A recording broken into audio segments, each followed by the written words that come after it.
ఫ్రాన్స్లోని ఎవియాన్ వేదికగా జరుగుతున్న 52వ G7 శిఖరాగ్ర సదస్సులో భారత ప్రధాని నరేంద్ర మోదీ, అమెరికా అధ్యక్షుడు డొనాల్డ్ ట్రంప్ ప్రత్యేక ఆకర్షణగా నిలిచారు.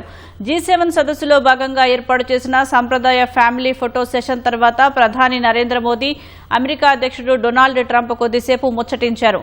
ఇద్దరు నేతలు కరచాలనం చేసుకోగా మోదీ భుజంపై ట్రంప్ ఆప్యాయంగా తట్టారు. గత ఏడాది ఫిబ్రవరిలో వాషింగ్టన్లో జరిగిన పర్యటన తర్వాత వీరిద్దరూ నేరుగా కలుసుకోవటం ఇదే తొలిసారి.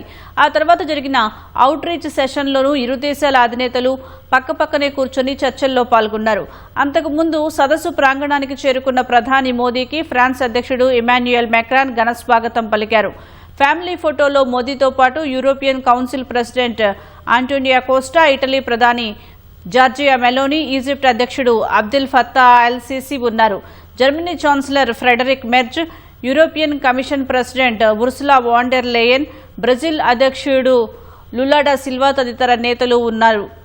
ఈ దేశాలు G7లో లేనప్పటికీ ఫ్రాన్స్ ఆహ్వానం మేరకు మిత్రదేశాలుగా హాజరయ్యాయి.